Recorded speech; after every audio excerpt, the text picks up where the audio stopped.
हरे कृष्णा। आप सभी भक्तों का हार्दिक स्वागत है आपके अपने चैनल भजन कहानी में।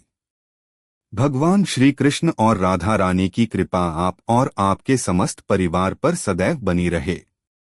भाइयों और बहनों, आज हम सुनेंगे मार्गशीर्ष मास कथा का अध्याय 10, जिसमें बताया गया है कि एक साधारण सा दीप, एक छोटा सा दान और भगवान में अटूट विश्वास कैसे व्यक्ति का जीवन बदल सकता है।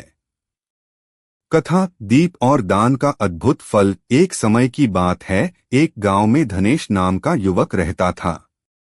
न तो घर में अधिक धन था, न ही कोई बड़ा परिवार, लेकिन उसका मन अत्यंत पवित्र और श्रद्धा से भरा था। जैसे ही मार्गशीर्ष मास आया, गांव में हर घर में पूजा, दान और दीपदान का माहौल था। लेकिन धनेश के पास न घी था, न नया दीप, न ही दान देने के लिए कोई विशेष वस्तु। फिर भी उसके मन में इच्छा उठी, मैं भी भगवान को कुछ अर्पित करूं, परंतु गरीबी उसकी राह में खड़ी थी।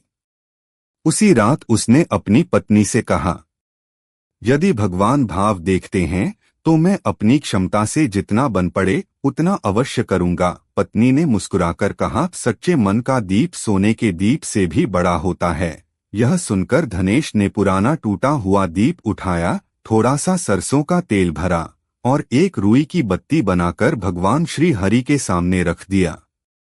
घर में बहुत साधारण सा वातावरण था, परंतु धनेश का मन अत्यंत भाव विभोर था। जब उसने दीप जलाया तो अचानक कमरे में एक दिव्य प्रकाश फैल गया। धनेश आश्चर्यचकित, कहीं से हल्की सी सुगंध आई और सामने भगवान विष्णु का दिव्य रूप प्रकट हुआ। भगवान बोले, वत्स, तुम्हारा छोटा सा दीप मेरे लिए अनमोल है। मार्गशीर्ष मास में भाव से किया गया एक दीपदान भी अनंत जन्मों के पाप नाश कर देता है।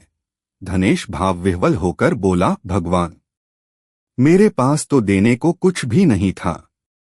भगवान मुस्कुराए, दान वस्तु का नहीं होता, दान भाव का होता है। तुम्हारा श्रद्धा दीप स्वर्ग के दीपों से भी उज्जवल था। इतना कहकर भगवान ने धनेश को आशीर्वाद दिया, तुम्हारे घर में अब कभी कमी नहीं होगी। कहते हैं अगले ही दिन उसके घर धनधान्य का आगमन हुआ और उसका जीवन बदल गया। इस कथा से हमें यह संदेश मिलता है कि मार्गशीर्ष मास में एक दीप, एक छोटा सा दान, एक सरल सा संकल्प और सच्ची भक्ति जीवन की दिशा बदल सकते हैं। भगवान भाव के भूखे हैं, वस्तु के नहीं।